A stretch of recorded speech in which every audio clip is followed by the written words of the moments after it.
El triunfo de Occidente.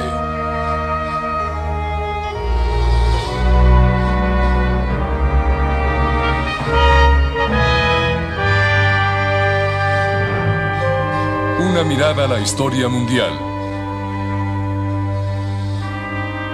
Por John Roberts.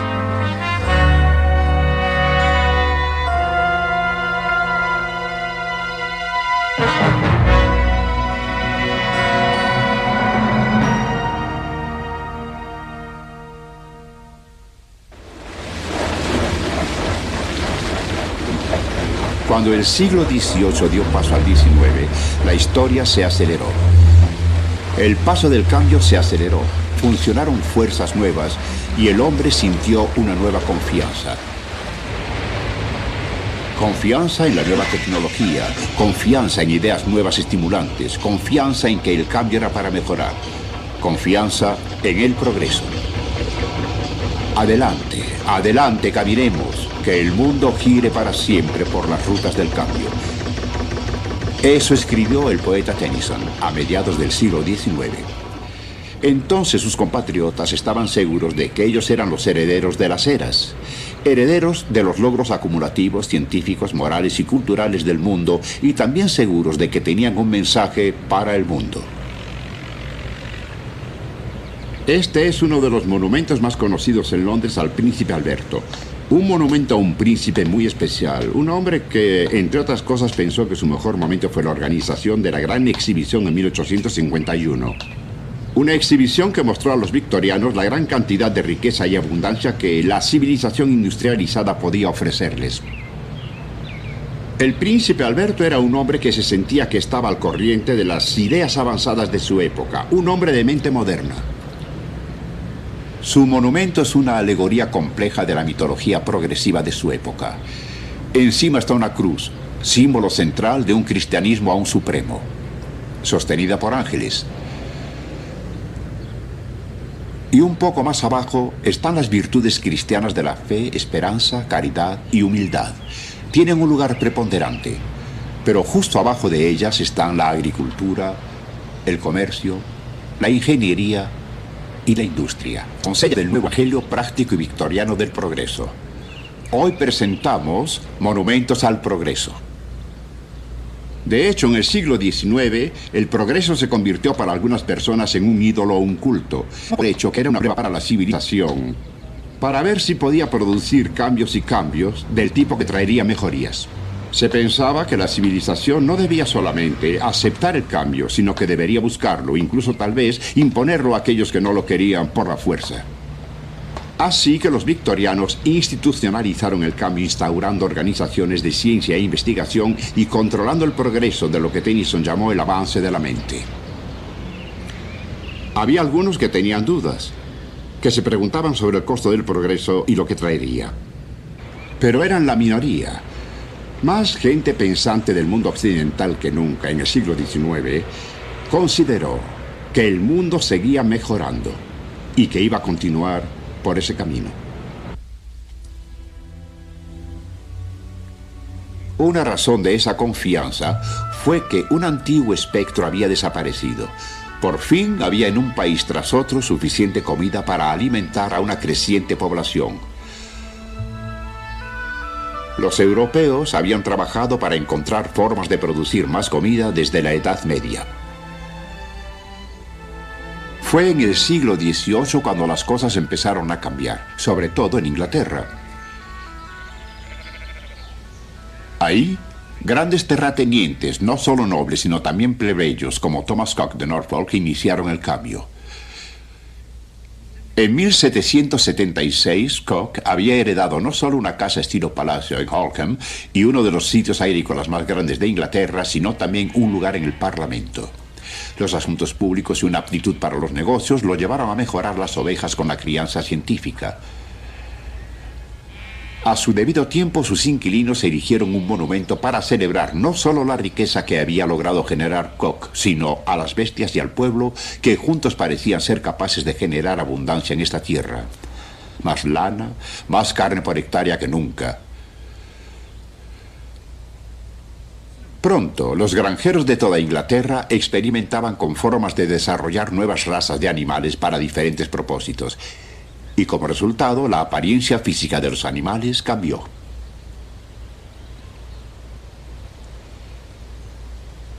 Se erigieron nuevos y mejores edificios para la agricultura. Lo que los animales son para la vida, así son estos monumentos arquitectónicos para la revolución agrícola. La manipulación de la naturaleza produjo cosechas nuevas. Tal vez los paisajes que George Stubbs pintó nunca fueron tan idílicos como se ven en sus pinturas, pero fue la fuente definitiva de una nueva y creciente riqueza.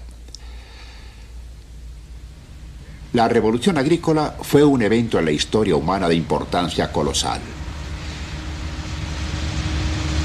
Se extendió en Inglaterra y eventualmente en todo el mundo. Fue, de alguna forma, lo que hizo posible la historia moderna, el cimiento material de nuestro mundo. Grandes cambios y esperanzas se lograron con la revolución de la agricultura. Cambios que aún funcionan. Y el resultado de estos cambios después de siglos fueron abundancia, riqueza, afluencia. Afluencia a una escala inimaginable, aunque ahora la hemos dado por hecho o la hemos considerado en términos de montañas de grano y precios de intervencionismo, pero no debió haber problemas para la gente que vivió en las viejas sociedades rurales donde el hambre era un hecho ineludible de la existencia humana. Esa sociedad fue transformada por la revolución agrícola, la arrasó, derribando monumentos inmemorables, desechando formas viejas de hacer las cosas, transformando viejas relaciones. También cambió la vida urbana. Los pueblos y ciudades crecían más y más rápido que nunca, porque su población era alimentada. Y cambió la organización económica del mundo. Algunas partes que habían sido autosuficientes fabricando sus propios alimentos se hicieron dependientes de la comida importada y otras partes se hicieron proveedoras que dependían del mercado que proveían para poder sobrevivir. Y todo ese tiempo, la riqueza siguió aumentando, no solo en beneficio de los terratenientes que eran los beneficiarios obvios, sino también de la riqueza de la sociedad capital para otros cambios. El capital, sobre todo, fue el cambio más grande de todos, el mayor cambio que hubo en la sociedad occidental y además fue el mayor cambio en la historia de la humanidad, desde el invento de la agricultura misma, hace 8 o 9 mil años. Ese cambio fue la industrialización.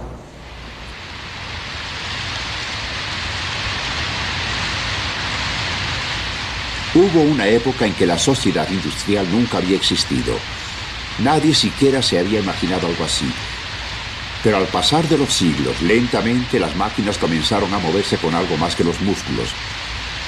Y para operar las máquinas cada vez se necesitaba más personal en un solo lugar, colectivizado para mayor eficiencia, sujetos a la disciplina del jefe que tenía el capital para unir todos los elementos del nuevo sistema.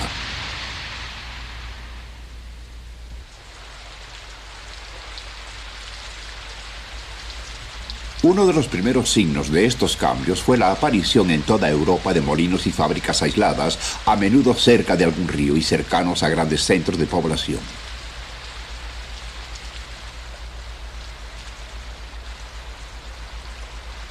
Sin embargo, por mucho tiempo la industria no cambió la forma en que el mundo se veía, ni la forma en que trabajaba la mayoría.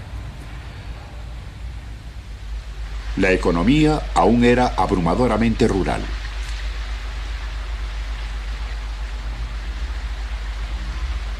Pero faltaban más cambios convulsivos. El verdadero anuncio de un nuevo mundo tecnológico y económico fue el control del vapor.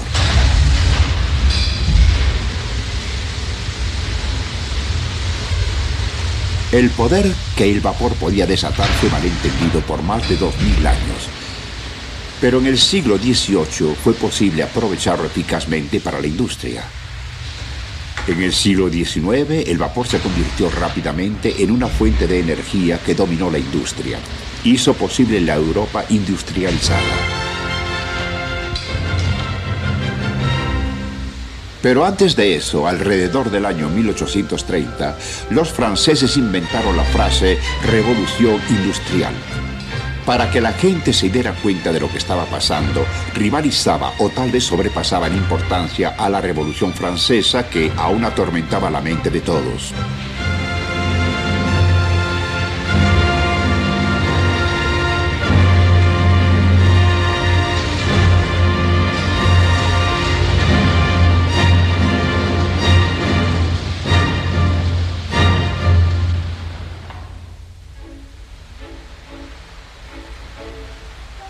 El impacto de la revolución industrial pronto se sintió en todo el mundo.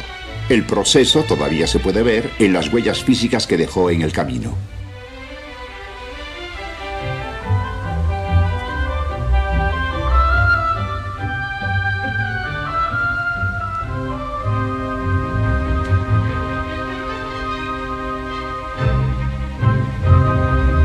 Las ciudades eran grandes y crecían más rápido que nunca. En el siglo XIX se extendieron en forma espectacular, atrayendo a los desempleados del campo.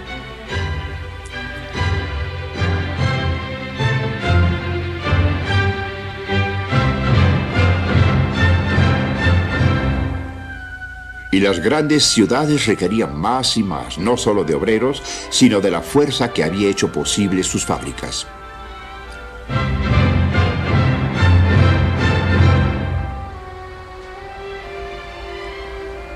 Los científicos comenzaron a estudiar la electricidad en el siglo XVIII y después de inventar la dinamo y la turbina de vapor en el siguiente, estaban en camino a otra forma de revolución de energía. A principios de este siglo, la electricidad se convertía en la fuente dominante de poder en el mundo occidental. Pero las cosas cambiaron tan rápido en nuestro siglo que los logros que parecían la maravilla de la era se quedaban atrás. Grandes catedrales de la tecnología del siglo XX, como la estación de energía Battersea, fueron abandonadas después de unos cuantos años de ser terminadas. Con creciente ingenio se buscan nuevos métodos de crear energía. Claro que nos preocupamos del medio ambiente, de la seguridad y del uso de los recursos naturales, pero aún así queremos energía. Es un camino largo y complejo el que nos lleva al cuarto de turbinas de una estación nuclear. Pero a un ingeniero victoriano le tomaría poco tiempo para entender la relación lógica entre las cosas que él hacía y lo que pasa aquí. Aunque tal vez esté sorprendido por nuestra preocupación por el uso de la energía nuclear, ya que los victorianos estaban más seguros que nosotros de que el fin de la ingeniería es usar la naturaleza para los propósitos del hombre.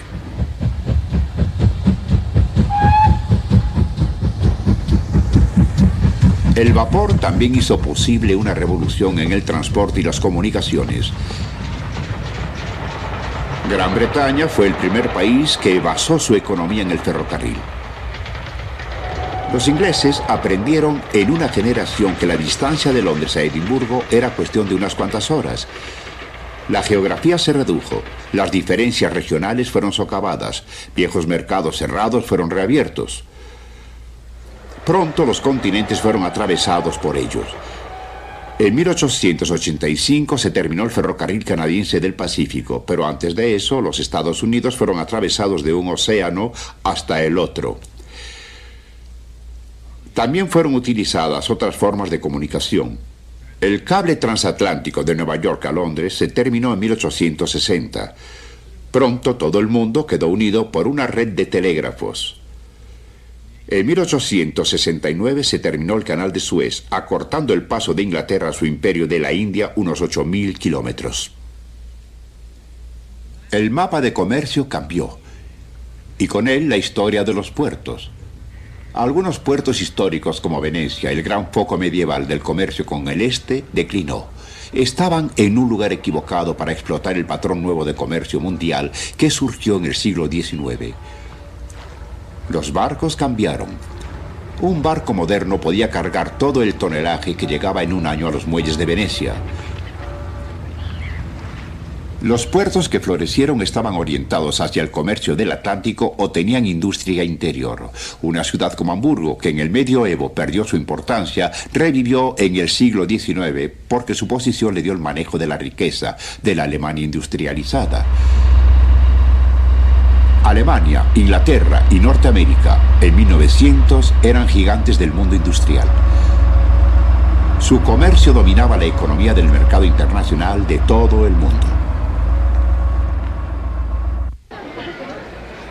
Así construyeron un sistema económico, lo que significa que aquí en Londres se puede encontrar en los estantes piñas de Filipinas, cóctel de frutas de Taiwán, habichuelas de California, cordero de Nueva Zelanda, azúcar de Mauricio, arroz de Pakistán y muchas otras cosas de todo el mundo. Y lo damos por hecho, como se da por hecho en todo el mundo occidental, en Frankfurt, Nueva York, Roma y Chicago. La base fundamental de ese sistema es que Europa pagaba la comida y la materia prima que importaba de otras partes del mundo con productos, con capital y con servicios. Pero rápidamente se hizo demasiado complejo para ser descrito con una fórmula como esa. Para finales del siglo XIX se ramificó en un sistema tan complejo que en realidad caracterizó a toda una era de la historia y, de hecho, Marx se refirió a ella y la identificó como el período burgués de la historia. Había mucho que Karl Marx odiaba de esto.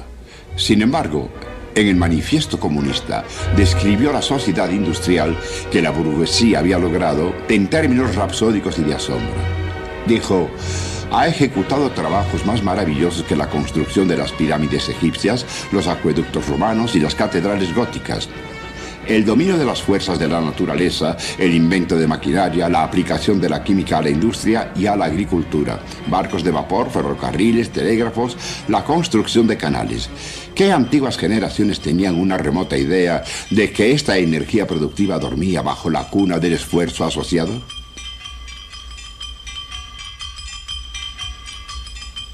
El período burgués de la historia, también escribió, tiene que crear la base del mundo nuevo.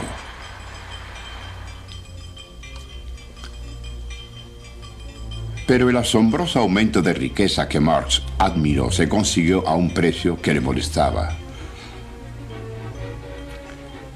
Muchas de las fábricas del siglo XIX eran lugares horribles para trabajar. El costo en sufrimiento y privaciones para los que trabajaban en ellas y que también vivían en los barrios industriales era colosal. La revolución industrial fue muy corrosiva para las ideas establecidas, formas antiguas, sociedad tradicional. También socavó el sentido de obligación entre los hombres. No todas las fábricas eran malas. Algunos dueños reconocieron que tenían la responsabilidad, al igual que los medios, para aminorar las dificultades de la era industrial.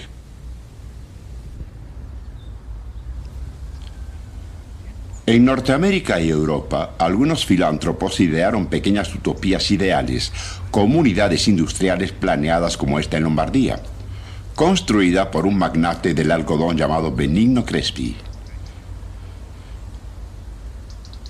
Creó todo un pueblo modelo alrededor de su fábrica.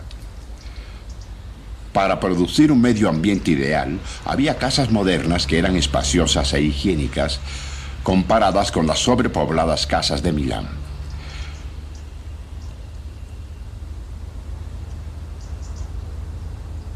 Como las antiguas comunidades en Inglaterra, en las que se basó, tenía una escuela, una iglesia e institutos para la recreación. Era un puerto soleado de Lombardía o Bourneville, por decir algo. Claro que era una utopía jerárquica. La familia Crespi tal vez fue benévola, pero no querían desechar el sistema social con el cual prosperaron. Los obreros aún eran subordinados del reloj, del sistema de salario. Sobre todo eran amos y sirvientes, incluso en la muerte. Y el mausoleo familiar se elevaba simbólicamente sobre las tumbas de los trabajadores y sus familias en el cementerio. Tales intentos progresivos solo eran una gota en el océano. Los países industrializados enfrentaban problemas muy complejos al desarrollarse. El enorme peso del aumento de población era un gran reto para los gobiernos de las ciudades. Ciudades antiguas que se llenaron en el siglo XIX más allá de sus límites originales tuvieron los peores problemas. Un lugar como París tuvo que ser reorganizado y planeado a una escala colosal y sin precedentes, con nuevos caminos, casas nuevas, pero especialmente por miedo a las epidemias, suministros de agua pura y drenajes. Por ejemplo, este extraordinario lugar, en el centro de París, a 50 metros bajo tierra, el centro del sistema de 2.000 kilómetros de drenajes que se llevan la basura de esta capital, se inició a mediados del siglo XIX y se terminó durante el Segundo Imperio de Napoleón III. Hoy en día, los turistas ven los monumentos de la reconstrucción de París por su prefecto Haussmann sobre la tierra, en los grandes bulevares en la Avenida de la Ópera. Pero en realidad lo que hay aquí abajo es igual de importante. Sin esto, la limpieza y salud de la gran ciudad no hubiera sido posible. Hoy en día es solo una suposición implícita de nuestra vida social. Difícilmente pensamos en ello conscientemente, pero un gran logro de la tecnología, y como todos los logros tecnológicos, tiene efectos que van más allá del material, cambia la mentalidad del hombre, aleja solo un poco más la idea de que de alguna forma se pueden organizar recursos materiales para proveer tal vez hasta un perfecto medio ambiente.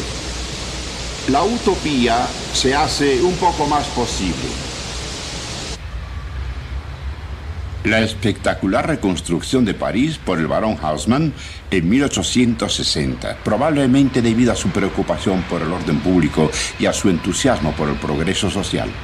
Era más fácil para la policía controlar a la población en los amplios bulevares que en las tortuosas calles del viejo París. Por todo eso, el progreso se respiraba.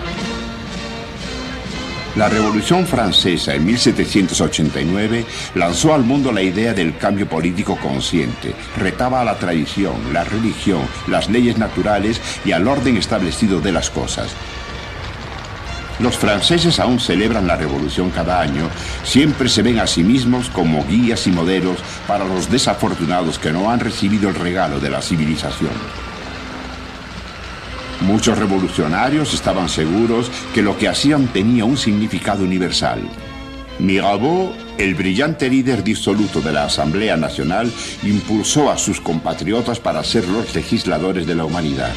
El presumido Robespierre, uno de los arquitectos del terror, una vez pidió a su auditorio que fueran serios en sus deliberaciones como hombres que definían el interés del mundo. La Revolución Francesa fue, de hecho, un evento histórico mundial. No podía darse marcha atrás una vez que Bonaparte consolidó sus ideas a través del tiempo, del orden doméstico, las leyes e instituciones.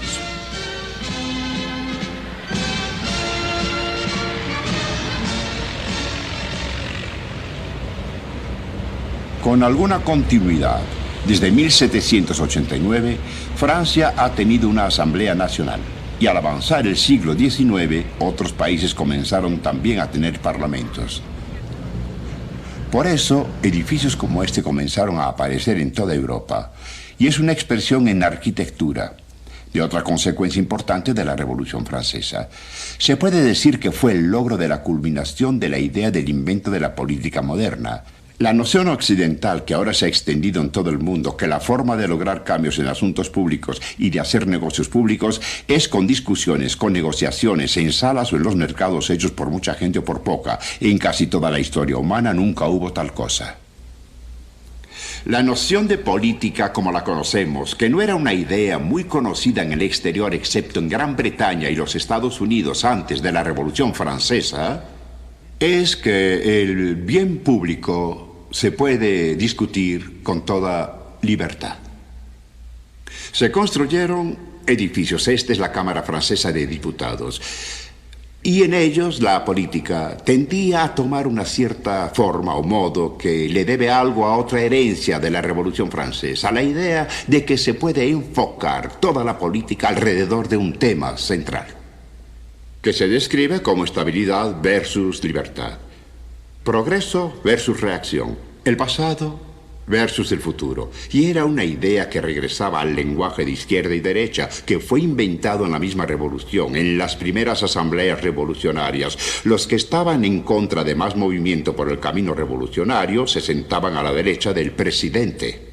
Y aquellos que querían continuar con él se sentaban a la izquierda. Claro que es una división muy útil y provechosa. Fue uno de los grandes mitos creativos de la política moderna. En realidad fue una descripción exacta de lo que pasaba por doquier. Después de todo, en la política inglesa nunca hay nada exacto. Estamos acostumbrados a la idea de que habrá conservadores que propondrán soluciones radicales a problemas, mientras que también habrá hombres que se identificarán a sí mismos como de la izquierda, que sin importar entrarán en defensa del status quo. Pero aunque no se acomode, fue una categoría de organización útil para pensar en la política. Y como las otras herencias de la Revolución Francesa, ahora ha dado la vuelta al mundo, y la izquierda y la derecha son el lenguaje de la política casi en todas partes. Estas ideas políticas occidentales son muy atractivas fuera de la cultura occidental, que las vio nacer. Ayudan a retar al pasado en todos los continentes. Son la importación revolucionaria. Casi en todas partes, las elecciones ahora son de rigueur, incluso en las partes del mundo que son hostiles a la cultura occidental, como en Irán.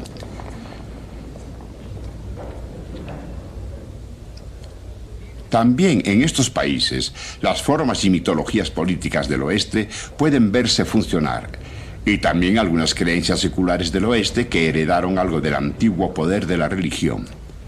Las más exitosas de estas creencias han sido el nacionalismo y el socialismo. Comencemos con el nacionalismo, o mejor, empecemos con el nombre del hombre que hace poco más de un siglo materializó el atractivo y el encanto de esa idea como nadie más pudo hacerlo: Garibaldi. Extranjero, nació en Niza, pero era muy popular en Inglaterra, tan popular que un pequeño bar como este en el Valle del Táin, cerca de Heathrow, lleva su nombre. En toda la Inglaterra victoriana, en muchas partes se encuentran figuras como esta, hechas por miles en las alfarerías para el mercado en masa. En cientos de jardines se encuentran estatuas de Garibaldi.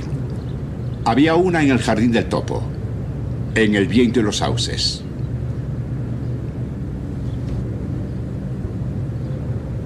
Garibaldi fue adorado por todas las clases y cuando vino a Londres en 1884 había tanta gente en las calles que le llevó 6 horas recorrer 8 kilómetros.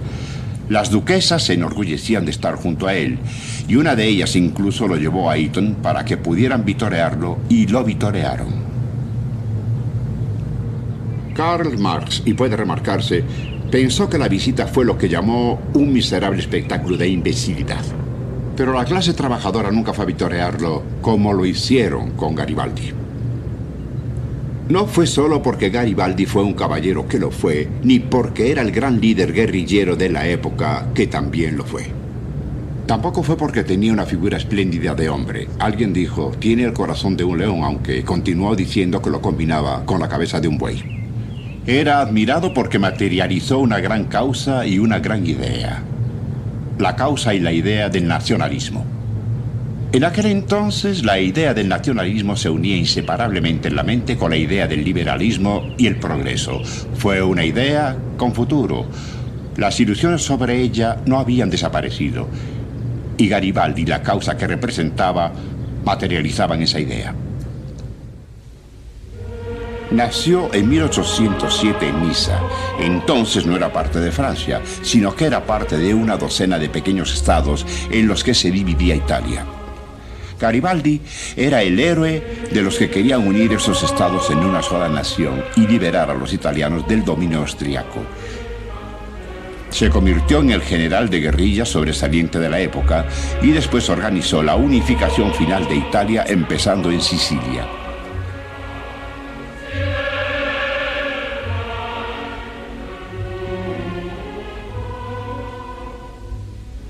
Llevaría 10 años completarla, y se necesitó más de un Garibaldi o de cualquier otro hombre para lograr completarla. Pero después de entrar triunfante en Nápoles en 1860, no había ninguna duda del resultado.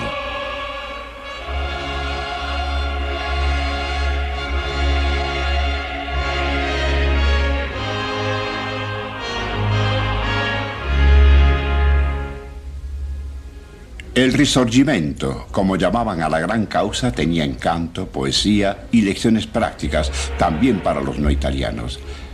Garibaldi reunió a sus seguidores devotos.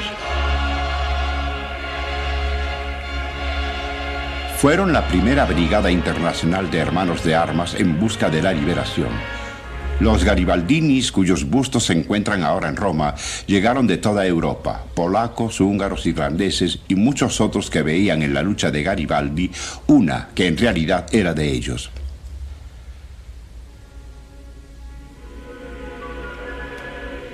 Pero los héroes nacionales pueden convertirse en estorbos.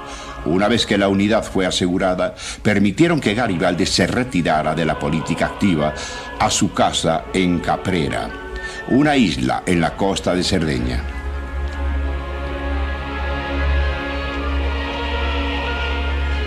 Fue venerado por muchos, pero desconfiaban de él los gobernantes del país y sintieron alivio cuando en 1882 el viejo león murió por fin.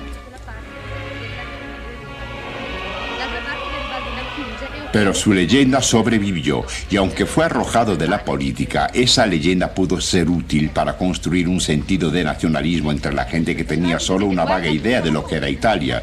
Y eso es lo que ha pasado desde entonces.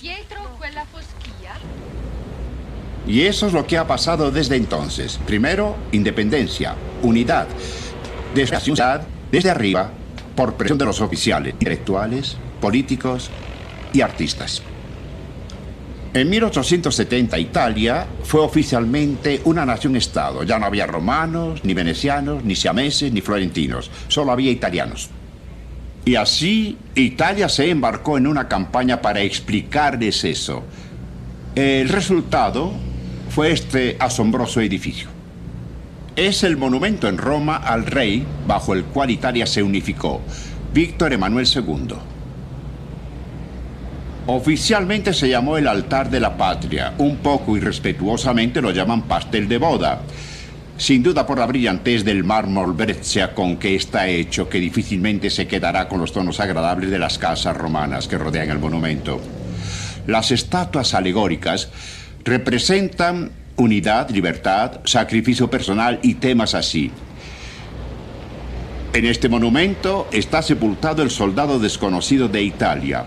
Y en los muros están los nombres de los miles de italianos que murieron en la Gran Guerra. De hecho, pasaron décadas antes de que los italianos sintieran que eran ciudadanos de una nueva nación-estado. Y supongo que la historia es muy parecida en muchas de las nuevas naciones que se han fundado desde entonces. Pero como principio moral, la idea occidental del nacionalismo es ahora aceptada en todo el mundo. A pesar de lo difícil que nos sea aceptar lo que en realidad constituye un pueblo, todos acordaríamos que sería un error que una nación fuera gobernada por extranjeros. Y así el nacionalismo ganó. Pero ganó después de un siglo y medio de las guerras más sangrientas en toda la historia humana. Y eso no es sorprendente porque hace 100 años la idea del nacionalismo no hubiera sido aceptada incluso en gran parte de Europa y mucho menos en Asia y África. En esos días se habría aceptado que los polacos eran una nación, aunque a los ojos de otras naciones en general no tenían derecho al autogobierno. Los derechos de príncipes y dinastías pudo haberles parecido que tenían exigencias igual de fuertes. La Revolución Francesa lanzó la idea de los gobiernos nacionales en Europa, pero sus primeros grandes triunfos revolucionarios no habían llegado.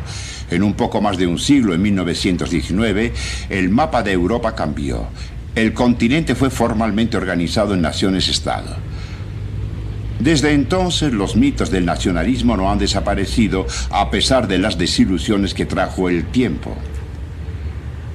El nacionalismo aún tiene mucha fuerza para enfocar grandes esfuerzos humanos, para hacer posible la aceptación de la privación y disciplina a gran escala.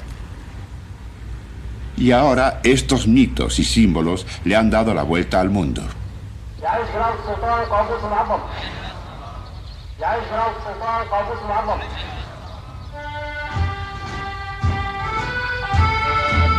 Parece que las nuevas naciones no pueden ser sin estos símbolos. dan prueba de que tan profundo ha entrado el nacionalismo en la devoción tradicional, incluso en lugares tan tradicionalistas como el Omán islámico. Las naciones jóvenes celebran su independencia o su liberación de colonialismos occidentales como hacen los mexicanos cada año. De todas formas, también demanda la celebración de una idea occidental. El nacionalismo se ve en todo el mundo como parte de una marcha general y progresiva de la humanidad.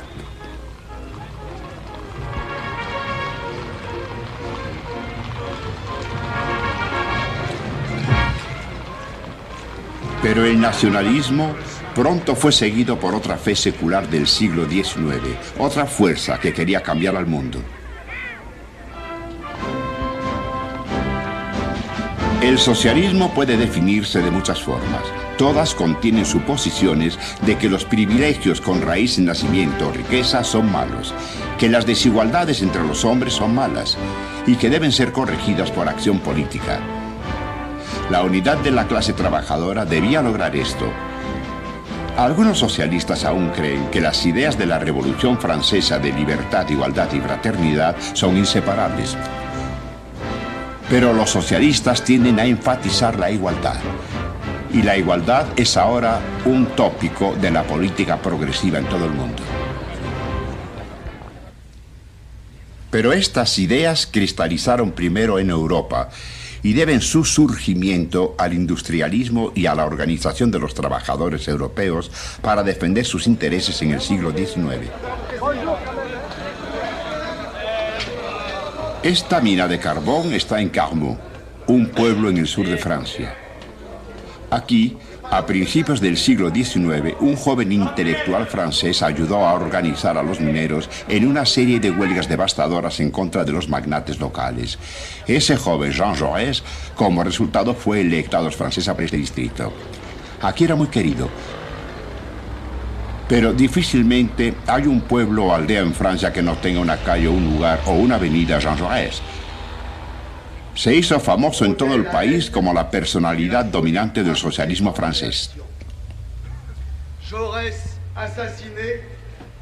La Première Guerre mondiale de ce siècle. Tal vez hoy se le recuerde más en Francia que fuera de ella, pero en sus días, al igual que Garibaldi, tenía una reputación europea.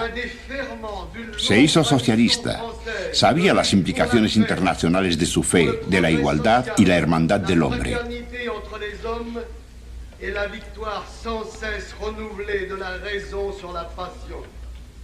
El periódico que fundó se llamó simbólicamente L'Humanité, la humanidad. Jaurès también alcanzó la fama internacional por la posición que tomó con Émile Zola y otros en un famoso cause célèbre, el notorio caso de Dreyfus. Un oficial judío del ejército francés fue injustamente despedido y sentenciado a la isla del diablo. El alboroto resultante dividió a Francia.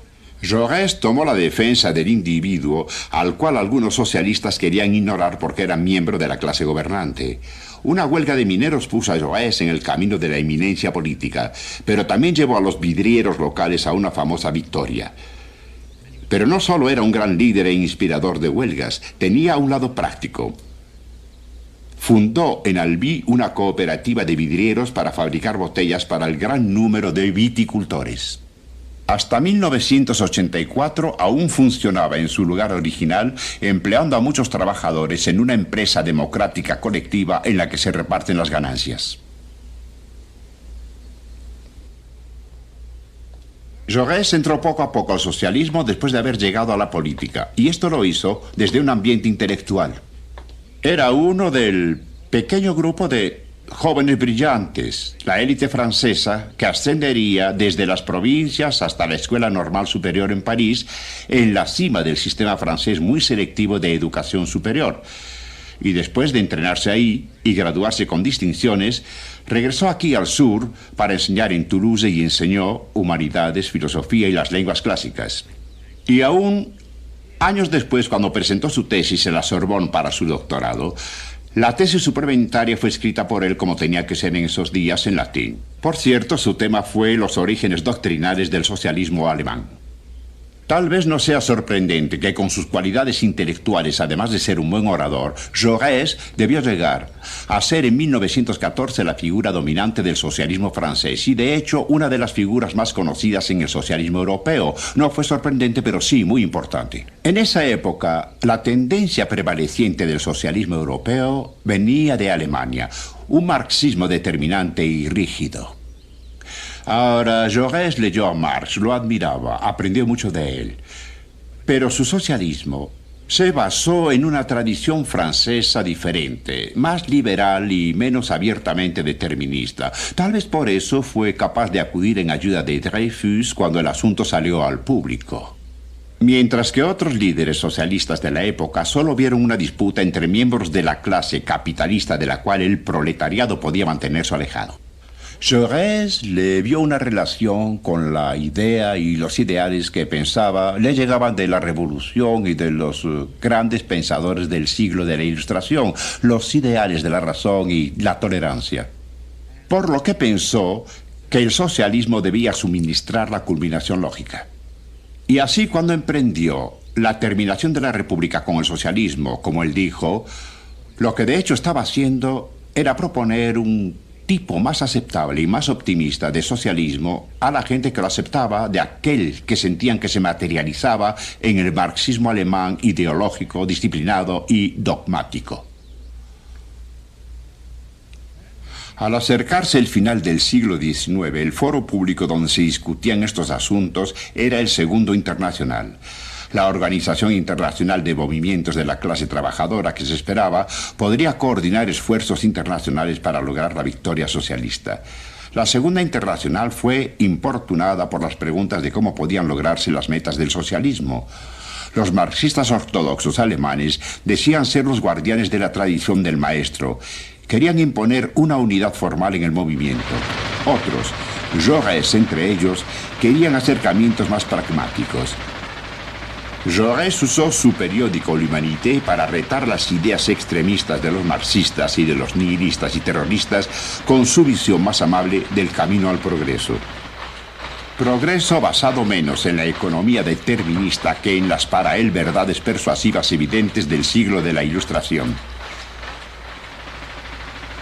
Es irónico que L'Humanité, que aún lleva ese nombre, pasaría después de su muerte a manos del Partido Comunista ultrastalinista francés. Los socialistas alemanes eran, en riqueza y organización, la fuerza más poderosa de la Segunda Internacional. Jaurès se preocupó cada vez más en un tema en el cual buscaba su apoyo, la resistencia al peligro de una nueva guerra. Moviliza todos sus extraordinarios poderes de oratoria en contra de la amenaza de un conflicto armado en el cual los trabajadores de Europa se matarían entre ellos. Su posición lo hizo ser odiado por los nacionalistas franceses que aún recordaban el caso de Dreyfus. Al final, los esfuerzos de Jaurès en contra de la guerra no lograron nada, pero tal vez nunca lo supo por culpa de una tragedia que ocurrió en este bar parisino, a unos metros de las oficinas de su periódico en la noche del 31 de julio de 1914. Se pasó el día tratando de lograr que los políticos hicieran lo posible por evitar la guerra y vino aquí en la noche a cenar. Y aquí, faltando 20 para las 10, fue asesinado. Fue muerto por un joven desequilibrado e inadecuado que en realidad creía las cosas que la prensa nacionalista había dicho sobre Jaurès por semanas, que estaba a favor de los alemanes, que era un traidor, que era un hombre tratando con su campaña contra el militarismo de debilitar las defensas nacionales de Francia. Como muchas tragedias, el asesinato de Jaurès fue muy simbólico. Cuando el socialismo y el nacionalismo eran sopesados entre ellos, el nacionalismo casi en todas partes triunfaba. Solo un par de días antes, en la última junta antes de la guerra de la Internacional en Bruselas, Jaurès se enteró que los sentimientos antirrusos de los socialistas alemanes iban a vencer su miedo a la guerra. Fue muy irónico que solo en 2 de los países más retrógradas de Europa, en la pequeña Serbia, donde supongo empezó la crisis diplomática, y en Rusia, la más retrógrada tiranía menos parlamentaria y menos liberal de los grandes poderes, solo en esos 2 países fue que los diputados socialistas en realidad votaron en contra de la guerra que sus gobiernos pedían. aunque un miembro laboral del gabinete de la Gran Bretaña renunció a su cargo. Fuera de eso, el internacionalismo socialista prosiguió bajo una ola de fervor patriótico. Solo un par de días después del asesinato, en el funeral de Jaurès hubo socialistas que dijeron que él habría apoyado las ideas de unidad nacional en una guerra justa de defensa propia. Cuando llegaron los papeles de alistamiento, trabajadores alemanes, franceses, rusos y austriacos acudieron y se alistaron. Y así las ideas y esperanzas de la Segunda Internacional, la fraternidad de la clase trabajadora que trascendería fronteras, se derrumbó. Fue el fin de mucho más. Cuando menos, las horribles armas de la guerra moderna mostraron que la producción industrial en masa podía hacer otras cosas además de crear riqueza y mejorar la vida. Aunque algo más importante, la idea en sí del progreso. La creencia optimista de los victorianos y el avance del hombre murió en los campos de batalla de Europa junto con el viejo orden europeo y millones de sus hijos. Y con ellos terminó una supuesta fe de que la humanidad sabía dónde iba. El camino era hacia arriba, hacia la luz. La municipalidad de Carmaux pensó que el nombre de Jaurès debía estar en su monumento a la guerra e irónicamente pusieron su estatua frente a él para ver siempre los cientos de nombres que conmemoran el derrumbe de sus esperanzas y el triunfo del gran rival del socialismo.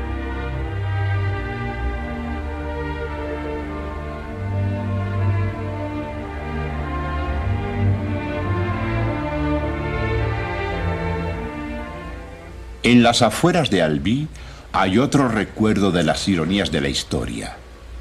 La cooperativa fundada por Jaurès fue reconstruida como una gran fábrica que hace botellas para los vitivinicultores locales y aún es un buen negocio. De hecho, es la cuarta fábrica más grande de botellas en Francia. Pero ha tenido que modernizarse. Los estudios de automatización, tiempo y eficiencia, la racionalización del trabajo han funcionado.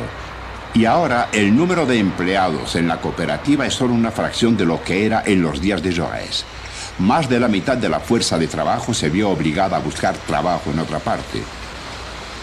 La tecnología, la deidad benevolente de los victorianos, resultó ser la traidora. Que el mundo gire para siempre por las rutas del cambio, dijo Tennyson. Y ahora, ¿quién se atrevería a predecir los límites o los beneficios de ese rumbo?